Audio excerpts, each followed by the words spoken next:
Salut les gars, ça bouge? Katie a des souvenirs de sa triste enfance à l'internat Iceman et elle réfléchit à sa vie là-bas pendant qu'elle regarde Tommy dans la salle d'opération. Pour cela, on retourne en 1978, à l'époque où ils étaient tous des gamins idiots pris en charge par ses professeurs, qui leur prenaient constamment la tête en leur rappelant qu'ils devaient prendre davantage soin de leur santé que les enfants ordinaires. On les examine tous les jours pour s'assurer qu'ils n'ont rien d'étrange, ils passent leur journée dans la cour à faire diverses activités. Katie est très amie avec Ruth, elle ne se dispute jamais, et elle passe son temps à observer Tommy. Une des nouvelles professeurs lui demande pourquoi ils ne franchissent pas la clôture. On raconte que les enfants qui l'ont fait ont fini dans la merde. En plus de jouer dans la cour, ils font toutes sortes d'arts. Si tu ne t'en étais pas rendu compte, Katie est amoureuse de Tommy, mais ne sait pas comment s'en approcher.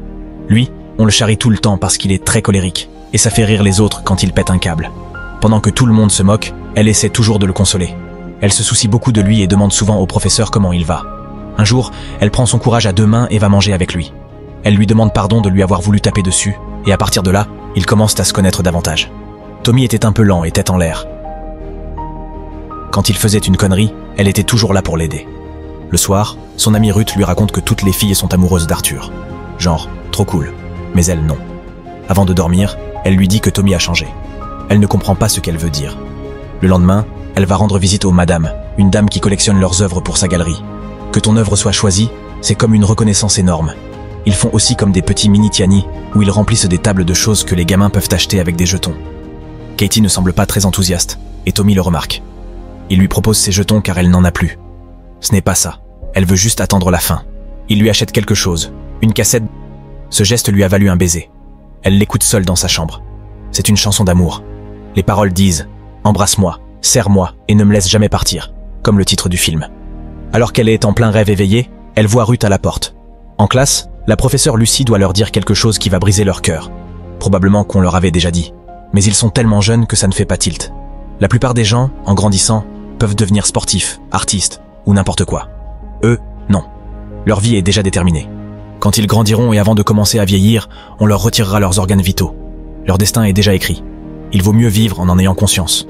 Certains comprennent, d'autres restent dans le flou. Imagine vivre en sachant comment tu vas mourir, que ta vie est prédestinée par quelqu'un d'autre que toi. Après leur avoir dit cela, la professeure Lucie a démissionné, et Katie a vu quelque chose qui lui a brisé encore plus le cœur. Ruth avec Tommy. Elle ne comprenait pas pourquoi, puisqu'elle l'embêtait toujours. Peut-être qu'elle aussi devait l'embêter. Elle espérait qu'ils se sépareraient, mais ce ne fut jamais le cas. À leurs 18 ans, les gamins ont été transférés dans différentes parties du pays. Elle fut envoyée dans une ferme avec Tommy et la peste de Ruth. Là, ils étaient plus libres et firent la connaissance d'un couple qui était là depuis un an, Chrissy et Rod. Tout le monde est en couple sauf Katie, la célibataire. Le matin, elle sort se promener avec Tommy. Il court comme un petit enfant et elle le voit se faire draguer. Ensuite, Ruth essaie de marquer davantage son territoire. Katie, en voyant ça, la confronte. Pourquoi lui touche-t-elle les épaules comme ça? Ce genre de truc, c'est que dans les séries. C'est en fait une réclamation stupide motivée par la jalousie. T'es comme ça juste parce que t'es vexé de voir tant de couples et que t'as la chatte pleine de toiles d'araignée. Ruth est une voleuse de mecs, une vraie garce. Avec des amis comme ça, t'as pas besoin d'ennemis. Franchement, c'est une torture de les voir baiser pendant qu'elles se promènent dans la maison. Un jour, elle tombe sur les magazines porno de Tommy et commence à les feuilleter. Il arrive en lui demandant ce qu'elle fait. Elle voulait juste voir de façon lubrique. Ce n'est pas ça. Elle sent bien qu'il y a quelque chose qui cloche chez elle. Elle devrait les observer plus calmement. Elle s'en va, furieuse. Elle reçoit ensuite la visite de Ruth, qui lui dit que Chrissy et Rod ont vu une fille qui lui ressemblait beaucoup. Elle pourrait être l'original. Ah, parce que je ne t'ai pas dit. Ils ne l'expliquent pas très bien, mais ils sont en réalité des clones d'autres personnes qui vivent normalement dans la société. C'est pour ça qu'on pense qu'ils n'ont pas d'âme, parce qu'ils ne sont que des copies. Ils ont le droit de faire des sorties à la journée.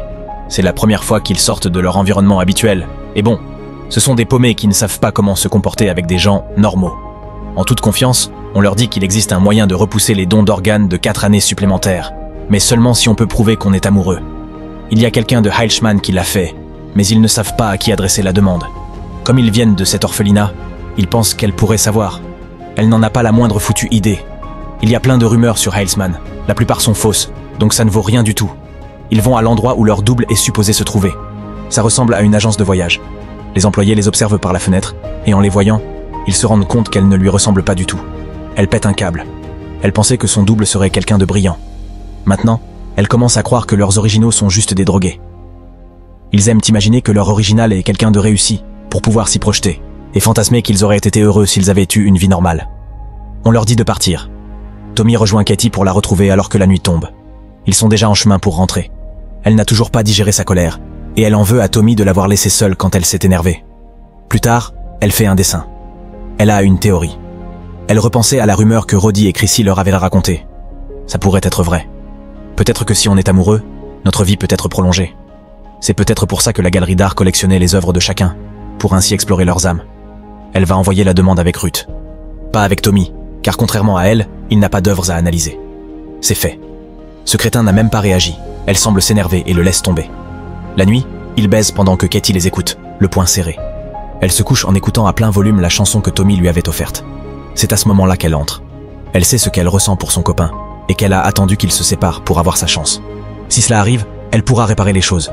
Le problème, c'est que Tommy ne la voit que comme une amie. Quand Tommy et Ruth ont enfin rompu, Katie a commencé sa formation comme accompagnante de soins, s'éloignant d'eux pour toujours. C'était étrange de vivre sans eux. Ils auraient dû mieux profiter de leur temps ensemble. Quelques années ont passé. Elle est devenue une accompagnante redoutable. Elle n'a plus revu ses amis depuis ce jour-là et pensait ne jamais les revoir. C'était son travail. Elle n'a jamais cessé de bosser, attendant juste le jour où elle donnerait tous ses organes. Son travail consistait à tenir compagnie aux jeunes donneurs pendant qu'on leur retirait tout ce qu'ils avaient à l'intérieur. Elle n'était pas insensible à leur mort, mais elle s'y était habituée. Alors qu'elle signait des papiers, elle vit quelque chose sur l'ordinateur de l'infirmière. Le profil de Ruth. Elle était dans le même hôpital. Elle allait pour sa 3e donation. Elle trouve le courage d'aller la voir. Elle entre, mais son lit est vide. Elle sortait justement des toilettes. Elle en est à sa 2e donation et elle sent qu'elle ne tiendra pas le coup. Elle a entendu dire que Tommy allait aussi faire sa 2e, mais qu'il allait très mal. Elle ne veut même pas penser à la douleur qu'il doit ressentir. En lui parlant, elle lui dit qu'elle sait où se trouve Tommy. Son accompagnante le lui a dit. Ils y vont. Dès leur arrivée, ils le croisent à l'entrée. Ruth ne veut pas descendre de la voiture. Katie le serre dans ses bras, il la salue, et ils vont à la plage. Ruth peut à peine marcher. Tommy marche comme d'habitude, même s'il est parfois à moitié amoché. Ils parlent de ce qu'ils ressentent après les dons. Un silence gênant s'installe, puis, d'un coup, Ruth s'excuse. Pour les avoir séparés. Elle savait qu'ils étaient refaits l'un pour l'autre, mais elle ne voulait pas rester seule. C'est pour ça qu'elle l'a éloigné de Tommy. Elle était jalouse. Il est trop tard pour faire quelque chose. Ce n'est pas trop tard. Il lui donne l'adresse de madame.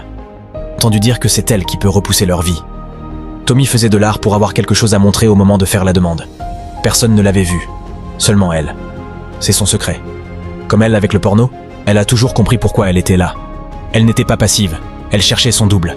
Elle la comprenait mieux que quiconque. Plus que quiconque. La nuit, elle lui lit un livre. Katie l'emmène dans un endroit où il est heureux, afin qu'il veuille rester. Ils se regardent jusqu'à ce qu'ils s'embrassent. Il se déshabille petit à petit et va au lit avec elle. Ruth leur a donné l'adresse exacte de madame. Ils doivent se préparer pour le moment où ils la verront. Ils y vont la semaine prochaine. Il a déjà ses meilleures œuvres prêtes. Dis cela à Ruth, ils vont faire la demande. Finalement, elle avait raison. À la prochaine opération, Ruth est morte. Il ne peut plus. Le jour où ils arrivent chez Donia, elle s'occupe de son jardin. Il y a une photo de son orphelinat. Ils s'assoient dans le salon pour demander l'extension. Ils ont enfin découvert que la galerie collectait l'art pour pouvoir explorer leurs âmes. Maintenant, ils peuvent prouver qu'ils sont amoureux. Et là, elle lui dit qu'elle sait quoi faire. Elle ira voir son ancienne professeure. Elle leur raconte beaucoup de choses sur ce putain d'orphelinat. Tommy ne comprend pas ce qu'elle veut dire. En réalité, ce n'était qu'une rumeur. Il leur faisait faire de l'art non pas pour explorer leurs âmes, mais pour voir s'ils en avaient. Tommy dit qu'il y croyait plus que tout ce bordel. L'espoir est parti en fumée. Il ne leur reste plus qu'à profiter de leurs derniers instants sur Terre. À mi-chemin, il lui demande de s'arrêter. Il descend au milieu de la route et hurle de toute la douleur du monde, comme lorsqu'il était enfant. Et comme à cette époque, elle est là pour lui. Elle entre dans la salle d'opération et le regarde dans les yeux comme cette fois-là, jusqu'à ce qu'il s'endorme pour toujours. 2 semaines plus tard, ce chant lui revient en mémoire, lui rappelant son enfance. Elle espère revoir Tommy un jour, au loin, la saluant, mais cela n'arrivera pas. Elle croit avoir perdu beaucoup pour ne pas avoir vécu une vie normale. Peu importe combien tu vis, tu ne finis jamais de comprendre la vie, et tu as toujours l'impression qu'il te reste encore des choses à vivre. Pensez à vous abonner et à activer les notifications pour voir plus de vidéos comme celle-ci. Recap Trillionaire.